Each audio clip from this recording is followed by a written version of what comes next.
तो ये पहला क्वेश्चन करते हैं। उस गोले का आयतन ज्ञात कीजिए जिसका पृष्ठीय क्षेत्रफल 5544 है। तो पृष्ठीय क्षेत्रफल का जो फॉर्मूला होता है वो हमारा कितना होता है, पृष्ठीय क्षेत्रफल के लिए 4 पाई और आर स्क्वायर तो बराबर 5544। अगर इसको 11 से हम लोग भाग कर दें तो 11 से 2 बार में 11 पचे 55 पूरा कट जाएगा तो 11 चौक 44। ये 4 दूनी 8, 8 से अगर इसको डिवाइड कर लें तो 8 छंग 48, 2 बचेगा और यहाँ पर हो जाएगा 8 त्रिक 24। तो आर स्क्वायर बराबर हो जाएगा, अगर 7 से इसको गुणा कर लें 7 त्रिक 21 का 1 और हासिल लगे 2 और 7 छंग 42 और 2 44। आर स्क्वायर 44 हो रहा है, मतलब आर हो जाएगा हमारा 21, क्योंकि 21 का स्क्वायर होता है। रेडियस 21 हो गई। अब बोला गया आयतन निकालना है, तो आयतन के लिए क्या हो जाएगा, आयतन बराबर होता है 4/3 पाई और आर का क्यूब। आर का क्यूब मतलब 21 का क्यूब।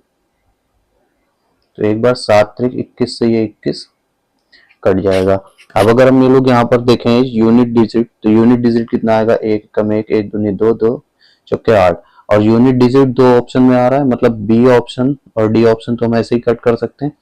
अब यहाँ पर जो भी ऑप्शन होगा उसका फैक्टर क्या होगा, उसका फैक्टर या तो वो 11 से भी डिवाइड हो रहा होगा, और अगर 21 से करें तो वो हमारा 3 से और 7 से डिवाइड हो रहा होगा। तो एक बार अगर हम लोग उसको क्या करें, ऑप्शन में चेक कर लें कि हमारा कौन सा ऑप्शन है जो है 3 से डिवाइड हो रहा है। तो 8 त्रिक 24 1 25, मतलब ए ऑप्शन डिवाइड नहीं हो रहा है। और यहाँ पर देखें तो 8 त्रिक 24 और 3 27, सी ऑप्शन डिवाइड हो रहा है। मतलब जो करेक्ट ऑप्शन हो जाएगा, करेक्ट ऑप्शन हो जाएगा वो हमारा क्या हो जाएगा, ऑप्शन सी हमारा एकदम करेक्ट हो जाएगा।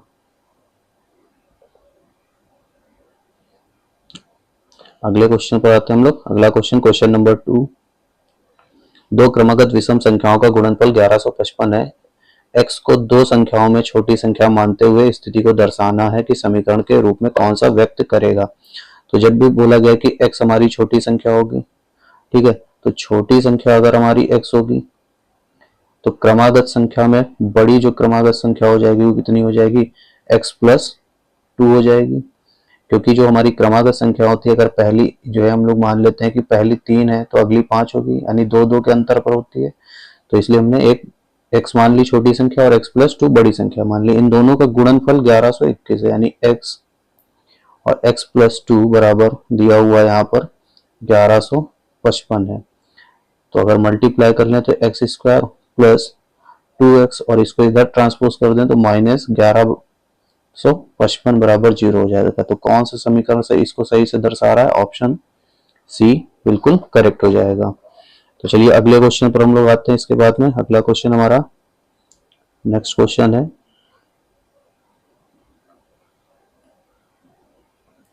सिंप्लीफिकेशन का। तो सिंप्लीफिकेशन में करना है हमें,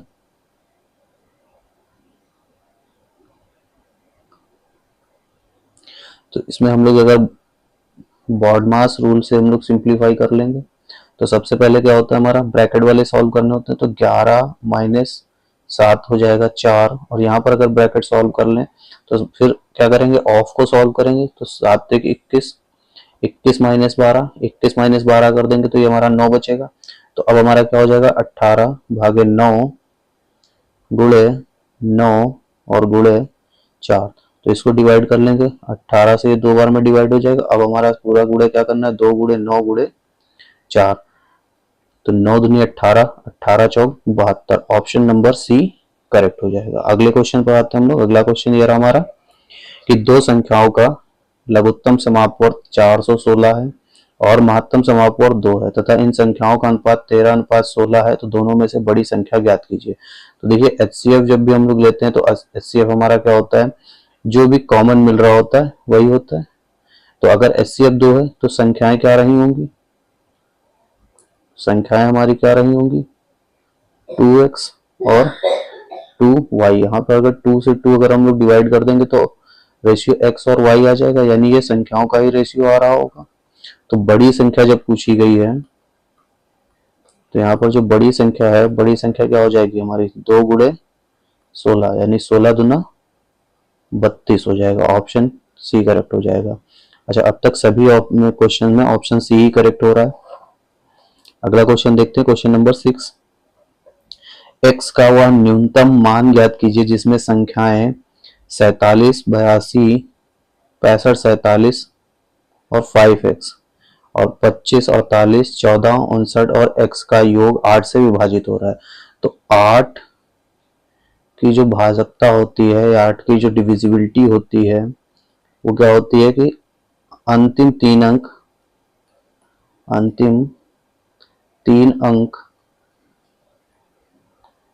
8 से विभाज्य हो या भाज्य हो। तो यहाँ पर अगर अंतिम 3 अंक हम लोग देखें 700 कुछ आएगा, तो अगर इसको हम लोग डिवाइड करके देख लें तो अगर इसको 8 से डिवाइड करें तो 8 9 72 होता है, 3 बचेगा। तो न्यूनतम पूछा गया तो न्यूनतम यहाँ पर हम लोग 2 लिख सकते हैं, 32 हो जाएगा, डिवाइड हो जाएगा। तो सिमिलरली यहाँ पर अगर हम लोग देखें 5 9 और x हो रहा है, तो यहाँ पर अगर 8 से हम लोग डिवाइड करें तो 8 सत्ते 56 होता है और यहाँ पर 3 रिमाइंडर बचेगा, तो 3 के साथ न्यूनतम क्या होना चाहिए, 2 होना चाहिए। तो वह न्यूनतम मान x का क्या हो जाएगा जिससे दोनों संख्या 8 से विभाज्य हो। ऑप्शन सी हो जाएगा हमारा। x की वैल्यू कितनी हो जाएगी, 2 हो जाएगी। अगले क्वेश्चन पर आते हैं हम लोग। कमल के 2 बच्चे विष्णु दीक्षा हैं। वर्तमान में कमल की आयु विष्णु की आयु की 3 गुनी है। कौन कौन है, कमल है, विष्णु है और दीक्षा है। तो वर्तमान में जो कमल की आयु हो विष्णु की आयु की 3 गुनी। अगर विष्णु की आयु x है तो कमल की आयु 3x है और दीक्षा की आयु विष्णु से 3 वर्ष कम है, यानी दीक्षा की कितनी हो जाएगी, x माइनस 3 हो जाएगी। 3 वर्ष पूर्व इन तीनों की तत्कालीन आयु का योग 63 वर्ष था। तो 3 वर्ष पूर्व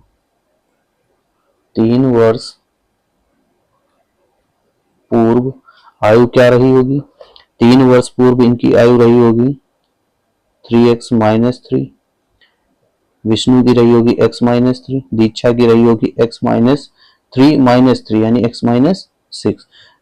तो 3 वर्ष पूर्व इनका जो योग है, क्वेश्चन में दे रखा है कि 3 वर्ष पूर्व इनका योग जो था वो 63 था। ठीक है, तो अब 3 वर्ष पूर्व इनका अगर हम लोग योग निकाल लें तो x 2x और ये 5x, तो 5x बराबर 63, 6 और 6 12, तो ये हो जाएगा 5x इज इक्वल्स टू 75। तो x की वैल्यू कितनी आ जाएगी, x की वैल्यू आ जाएगी 15। अब पूछा गया है कि कमल की वर्तमान आयु कितनी है। तो कमल की वर्तमान आयु हम लोगों ने कितनी मानी थी, 3x। तो वर्तमान आयु कितनी हो जाएगी, 3 गुणे 15 है, मतलब 45। ऑप्शन नंबर सी करेक्ट हो जाएगा। अगले क्वेश्चन पर आते हैं, क्वेश्चन नंबर 9। के और एम की आयु का अनुपात 7:5 है। के और एम की जो आयु है इसका अनुपात 7:5 है और उनकी आयु का योगफल 72 है। अनुपात 7 और 5 दिया है, योग दिया हुआ है 72। तो यहां से अगर हम लोग इनका योग निकाल लें तो योग कितना आ जाएगा, योग आ जाएगा 12 यूनिट। योग आ जाएगा 12 यूनिट, जो कि क्वेश्चन के अकॉर्डिंग दिया हुआ है 72 वर्ष। तो 1 यूनिट की वैल्यू यहां से कितनी आ जाएगी, 1 यूनिट की वैल्यू आ जाएगी 12 छंग 72। तो दिया हुआ 9 वर्ष बाद के और एम की आयु का अनुपात क्या होगा। तो जो वर्तमान में जो आयु होगी के की वो कितनी हो जाएगी 42 और एम की जो वर्तमान आयु होगी वो कितनी हो जाएगी 30 हो जाएगी। अब 9 वर्ष बाद पूछा गया है, तो 9 वर्ष बाद इनकी आयु कितनी हो जाएगी 42 और 9 51 और 30 और 9 39। तो इसको अगर हम लोग 3 से डिवाइड कर दें तो ये हो जाएगा 17 तिया 51 और 13 तिया 39। तो 9 वर्ष बाद उनकी आयु का अनुपात कितना हो जाएगा? 17:13। Option C. क्वेश्चन नंबर 10, एक ट्रेन 60 किलोमीटर प्रति घंटे की गति से चलती है और एक खंभे को 9 सेकंड में पार करती है, तो ट्रेन की लंबाई याद करनी है। तो ट्रेन की लंबाई मतलब जब किसी व्यक्ति को पार करेगी या किसी खंभे को पार करेगी तो उसकी जो लंबाई होगी ट्रेन के अपेक्षा नगण्य होगी, यानी नेग्लिजिबल होगी। तो वो कितनी लंबाई चलेगी? अपनी खुद की लंबाई चलेगी। तो डी बराबर होता है स्पीड इनटू टाइम। स्पीड कितनी दी है? 60 किलोमीटर प्रति घंटा। इसको मीटर प्रति सेकंड में बदलने के लिए 5/18 से गुणा करा देंगे और टाइम दिया हुआ है 9 सेकंड। जब हम लोग 9 से इसको डिवाइड करेंगे तो 9 से 2 बार में, 2 से ये 30 बार में और 30 से 3 × 15, यानी 150 मीटर लंबाई हो जाएगी ट्रेन की। तो ऑप्शन हमारा कौन सा करेक्ट हो जाएगा? ऑप्शन ए करेक्ट हो जाएगा। अगले क्वेश्चन पर आते हैं हम लोग। अगला क्वेश्चन, यदि A अनुपात B 3:4 है, B अनुपात C 5:6 है, तो A अनुपात B अनुपात C ज्ञात करना है। तो यहाँ पर देखो, जब एक तो ये तरीका होता है इनको करने का कि हम लोग इनको सीक्वेंस में लिख लें। A अनुपात B ये दिया हुआ है 3:4, और यहाँ पे जिससे अनुपात जिसके साथ में खत्म हो रहा हो, जैसे B के साथ में खत्म हो रहा, तो अगला हमारा B से ही स्टार्ट होना चाहिए, B अनुपात C। और इसको क्या करेंगे? एक यहाँ से बढ़ा करके लिखेंगे, A वाला जो है इसको छोड़ देंगे, 5:6। अब यहाँ पर टोटल पूछा गया है कि A अनुपात B अनुपात C क्या हो जाएगा। तो क्या हो जाएगा? हम लोग कैसे गुणा करते हैं इसको इसके साथ में गुणा करेंगे। 5×3=15,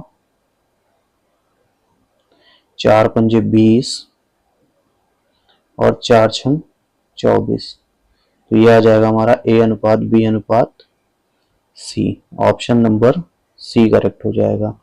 दूसरा तरीका इसको करने के लिए यह था कि हम लोग क्या कर लें, जो भी यहाँ पर दिए हुए हों B के अनुपात, जैसे 4 और 5, इनका रेशियो हो जाता है 20, सॉरी इनका एलसीएम जो हो जाता है वो 20 हो जाता है। तो इसको 20 करने के लिए हम लोग क्या करें? इसको 20 करने के लिए हम लोग 5 से गुणा करेंगे, तो ये हमारा क्या बन जाएगा? 15:20। और यहाँ पर इसको 20 करने के लिए हम लोग क्या करेंगे? 4 से गुणा करेंगे, तो 4×5=20, बी का हमारा 20 लिखा हुआ है और 4×6=24 हो जाएगा। और ऑप्शन हमारा सी। इस तरीके से भी हम लोग कर सकते हैं। अगला क्वेश्चन देखते हैं हम लोग। एक व्यक्ति 20% हानि पर एक वस्तु बेचता है, यदि वह इसे 20% लाभ पर बेचता, अगर वो क्या करता है कि 20% हानि पर बेचता है, तो 20% हानि, तो 20% हानि को हम लोग कैसे लिख सकते हैं? 20% को हम लोग अगर फ्रैक्शन में बदलें तो 1/5 भी लिख सकते हैं। तो 5 रुपए की वस्तु पर अगर 1 रुपए का वह लॉस कर रहा है, तो सीपी अगर उसका 5 रुपए है, 1 रुपए लॉस है, यानी सेलिंग प्राइस अभी कितना है उसका? 4 रुपए है। लेकिन कह रहा है कि यदि वह इसे 20% लाभ पर बेचता तो उसे 80 रुपए अधिक मिलते। यानी अभी फिर से सीपी हमारा 5 है और 5 रुपए पे 1 रुपए का लाभ लेगा तो कितने रुपए का बेचेगा उसको? 6 रुपए की बेचेगा। कह रहा ऐसा करता तो उसे 80 रुपए अधिक मिलते। तो हमारे अकॉर्डिंग जो है क्या मिल रहा है? 4 से 6 रुपए तक जाने में कितने रुपए अधिक हो रहे हैं? 2 रुपए अधिक हो रहे हैं। तो हमारे अकॉर्डिंग उसको 2 रुपए अधिक मिल रहे हैं, लेकिन क्वेश्चन के अकॉर्डिंग कितने? 80 रुपए अधिक मिल रहे हैं। तो 1 यूनिट की वैल्यू कितनी हो जाएगी? 1 यूनिट की वैल्यू हो जाएगी 40 रुपए। और हमें पूछा गया है कि वस्तु का क्रय मूल्य, वस्तु का सीपी कितना है। तो 5 यूनिट बराबर कितना हो जाएगी? 5 से इधर भी गुणा करा देंगे, 5 दूनी 20, यानी 200 रुपए। क्या करेक्ट हो जाएगा? ऑप्शन नंबर ए करेक्ट हो जाएगा। अगले क्वेश्चन पर हम लोग आ जाए। ये रहा अगला क्वेश्चन हमारा। ए और बी एक कार्य को 800 रुपए में करने की जिम्मेदारी ली। ए इसे अकेले 6 दिनों में कर सकता है, जबकि बी इसे अकेला 8 दिनों में कर सकता है। सी की सहायता से वे इसे 3 दिनों में पूरा करते हैं। सी की सहायता से वे इसे 3 दिनों में पूरा करते हैं। तो करने के लिए हम लोग क्या करते हैं? क्वेश्चन को सॉल्व करने के लिए कि हम लोग पहले ए लिखते हैं कि ए हमारा कितने दिनों में कर रहा है, 6 दिनों में। बी हमारा कितने दिनों में कर रहा है, 8 दिनों में। और तीनों मिल करके यानी ए बी सी, ये तीनों मिल करके उसे 3 दिनों में कर रहे हैं। फिर हम लोग इसका एलसीएम लेते हैं 24, और फिर हम लोग इनकी इफिशियंसी निकालते हैं। 6 से 4 बार में गुणा हो जाएगा, 6 चौका 24, 8 से 3 बार में हो जाएगा और 3 से 8 बार में हो जाएगा। तो यहाँ पर ए बी सी तीनों की इफिशियंसी आ गई, ए की 4, बी की 3। तो यहाँ से अगर हम लोग सी की इफिशियंसी निकालें तो सिर्फ और सिर्फ सी की इफिशियंसी कितनी हो जाएगी, सी की इफिशियंसी हो जाएगी 1। यहाँ से हम लोग क्या करेंगे, ए बी सी से बी और सी को, सॉरी ए और बी को घटा देंगे। लेकिन क्या बोला गया है कि जब तीनों करते हैं कार्य तो 800 रुपए लेते हैं, यानी तीनों जब सम्मिलित मिल करके इफिशियंसी लगाएंगे तो 8 इफिशियंसी लगाएंगे। अगर 8 इफिशियंसी लगाते हैं तो रुपए 800 मिलते हैं। तो एक इफिशियंसी अगर जब लगाएंगे तो रुपए 100 रुपए मिलेंगे। और जो रुपए बढ़ते हैं वो इफिशियंसी के अनुपात में ही बढ़ते हैं। तो अभी यहां से ए को कितना हिस्सा मिलेगा, ए की इफिशियंसी कितनी है, 4 यूनिट है, तो ए को हिस्सा कितना मिलेगा, रुपए 400। ऑप्शन नंबर सी करेक्ट हो जाएगा।